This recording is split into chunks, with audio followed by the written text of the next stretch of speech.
کہ کیسے اپنا تن من دھن قربان کیا ہے. نہ وہ رات کو سوتے تھے نہ وہ دن کو سوتے تھے. وہ رات کو لوگوں کی چھپ چھپ کر ضرورتیں پوچھتے تھے کہ کسی کو کوئی تکلیف تو نہیں ہے, چھپ کر, کیمرے لگا کر نہیں, اخباری نمائندوں کو بلا کر نہیں, رات کو چھپ کر دروازوں پہ کان لگا لگا کر پوچھتے تھے, اور رات کو وہاں پر نشان لگا کر آتے تھے اور چپ کر کے جا کے اس گھر کی ضرورت پوری کر رہتے تھے.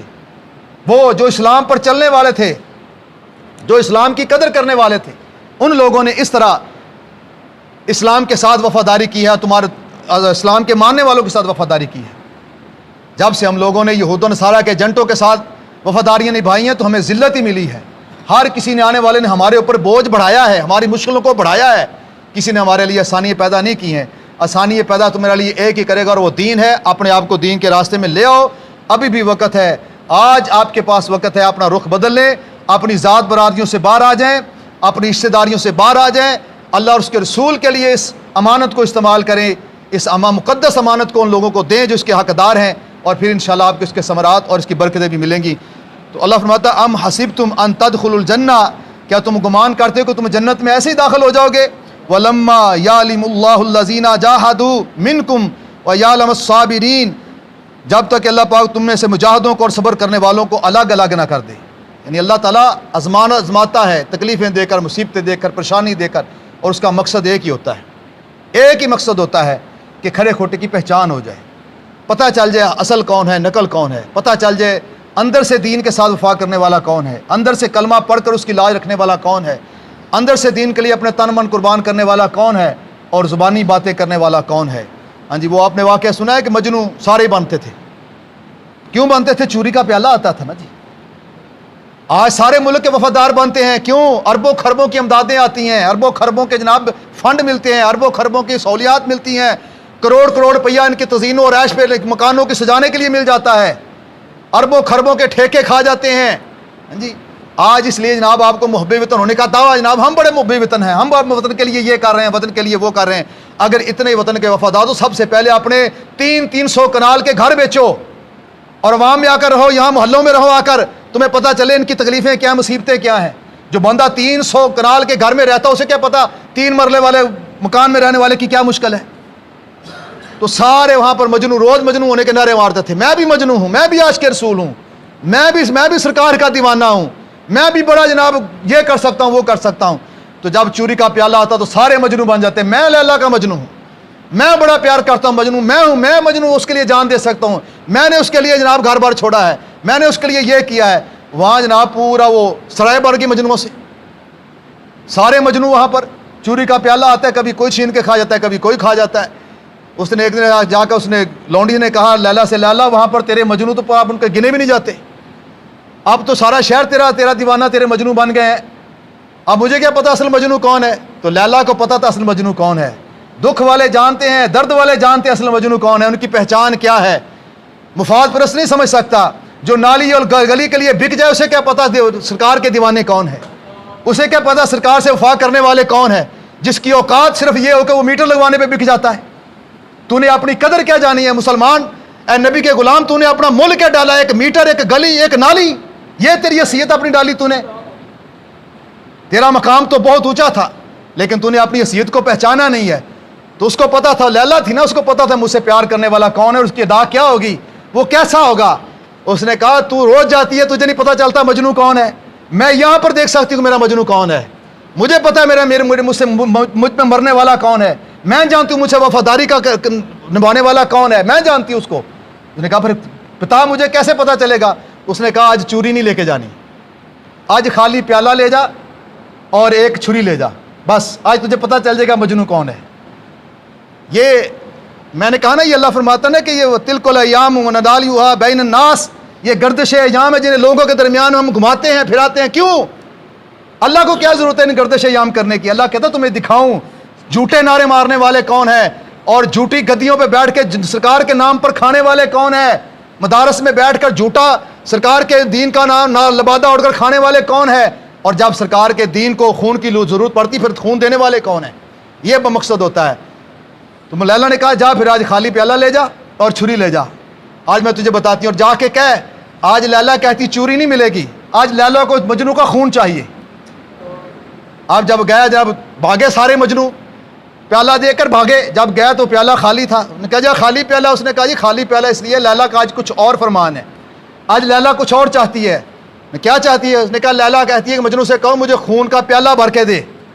اب خون دینے کی باری آئی تو اس نے کہا مجھے نہیں پتا، میں نہیں جانتا مجنو کون ہے، میں تو فلاں علاقے کا رہنے والا ہوں۔ ہاں جی، جب سیٹ گئی نا جی تو پھر جنرل بھی گئے، پھر کرنل بھی گئے، پھر جناب وہ ایم پی اے بھی گئے، پھر ایم این اے بھی گئے، ان کے باہر ان کے فارم ہاؤس بھی باہر، ان کے کاروبار بھی باہر، ان کے اولادیں بھی باہر۔ انہیں کہا ہمیں نہیں پتا پاکستان کیا ہے، ہمیں نہیں پتا پاکستان کون کیا ہوتا ہے۔ ادھر سے سیٹ گئی، ادھر وہ بندہ بھی گیا، ادھر سے حکومت گئی، وہ بندہ بھی گیا، وہ چوری کھانے والا مجنو ہے۔ تو سب جناب ایک نے سنا جب آج لیلا نے خون مانگا ہے پیالہ بھر کے، ایک گیا، دو گیا، تین گئے، سارے گئے، اور ایک وہ بیچارہ جو باہر لیٹا ہوا تھا دھوپ میں، اسے کسی نے بتایا بھائی وہ لیلا کا پیغام آیا، اٹھ کے بیٹھا، کیا کہا ہے لیلا نے؟ لیلا نے پیالہ بھیجا کہ خون چاہیے۔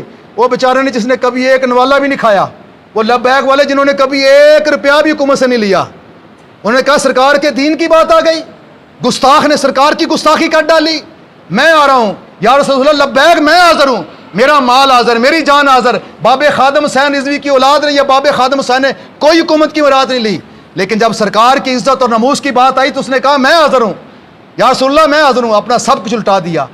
تو مجنون نے کہا اچھا میری لیلا نے خون مانگا ہے؟ اس نے کہا جلدی بلاؤ۔ پھر وہ عورت اس کے پاس آئی، وہ لونڈی اس کے پاس آئی، اس نے چھری پکڑی اور ماری چھری اور جناب پورا پیالہ بھر کے دیا لے۔ اس نے کہا لیلا کو خون نہیں چاہیے تھا، مجھے لیلا دکھانا چاہتی تھی کہ میرا مجنو کون ہے، واقعی تو مجنو ہے جو خون دیتا ضرورت پڑنے پر۔ تو میرے بھائیوں ذرا تھوڑی نا آنکھیں کھولو اور پہچانو اس ملک کے لیے وفاداری کرنے والا کون ہے، تمہارے ساتھ وفاداری کرنے والا کون ہے جو اس ملک کا خیر خواہ ہے، کون ہے جو نبی پاک سے وفادار ہے، کون ہے جو دین سے وفادار ہے۔ یہ کبھی وفادار نہیں ہو سکتے جو کہتے ہیں جناب ہم نے سفیر نکال دیا تو کھائیں گے کہاں سے، ہم جناب ملکوں سے جنگ چھیڑ کے رکھ دیں۔ وہ افغانستان والے جن کی 2 نسلیں گزر گئی ہیں یہ سارا سے لڑتے ہوئے، لیکن جھکے نہیں، بکے نہیں۔ آج وہاں پر پٹرول 90 روپے لیٹر ہے اور غلاموں کے ملک میں 250 روپے لیٹر ہے۔ جو کہتے تھے معاشیت کا بیڑا غرق ہو جائے گا، وہ آج اپنے پیروں پہ کھڑے ہو رہے ہیں۔ وہاں پر ڈالر 87 روپے کا ہے، اور غلام جو کہتے تھے معاشیت کا بیڑا غرق ہو جائے گا، یہاں ڈالر 230-40 روپے کا ہے۔ وہ جناب اپنے پیروں پہ کھڑے ہو رہے ہیں اور یہ ڈیفالٹر ہونے کے قریب جا رہے ہیں، جنہوں نے اپنی ہر شے، جنہوں نے اپنی بیٹیاں بھی بیچ دیں۔ یہ لوگ، یہ ہے بے غیرتی کی زندگی اور وہ ہے غیرت مند کی زندگی، وہ ہے نبی سے وفا کرنے والوں کا مقام اور یہ نبی سے دغا کرنے والوں کا انجام۔ تو اس لیے آج لے ان کی پناہ اور آج مدد مانگ ان سے، کل نہ مانیں گے قیامت میں گر تو مان گیا۔ آنکھیں کھولنے ختم نبوت زندہ باد، زندہ باد، تاجدار ختم نبوت، زندہ باد، زندہ باد، منصب و نبیت، فقتلوہ، منصب و نبیت، فقتلوہ، تاجدار ختم نبوت، زندہ باد، زندہ باد۔ اللہ پاک ہم سب کو حق کے راستے پہ چلنے کی توفیق دے۔ اللہ کریم ہمیں ابھی اپنی زندگی کے اندر حق والوں کے ساتھ چلنے کی توفیق دے، اور حق والوں کے ساتھ چلنا یہ نہیں ہوتا، ہر کسی کے اپنے اپنے درجات ہیں، یاد رکھو۔ اسلام کسی کو مجبور نہیں کرتا کہ ہر بندہ ہی اٹھا کے چل پڑے۔ کچھ لوگ ہوتے ہیں جو جان اور مال کے ساتھ، یہ قرآن پاک کے اندر بھی بہت ساری جگہ پر اللہ پاک نے فرمایا اور سرکار کی حدیثیں بھی ہیں، ایک بندہ سب سے افضل پوچھا کہ سب سے افضل جہاد کس کا، تو فرمایا جو مال اور جان کے ساتھ جہاد کرتا، مال بھی اپنا ہو، جان بھی اپنی ہو، گھوڑا بھی اپنا ہو، تلوار بھی اپنی ہو، سب کچھ اپنا ہو۔ دوسرے نمبر پہ وہ ہے جو جس کے پاس مال تو نہیں ہوتا لیکن جان لے کے نہیں پڑتا، تو آپ کیا کریں؟ کہاں بھائی وہ بندہ ابھی غازیوں میں شامل ہے، وہ بھی ان میں شامل ہے جہاد کرنے والوں میں، جو کسی جہاد کرنے والے کو سامان کا بندوبست کرتا ہے۔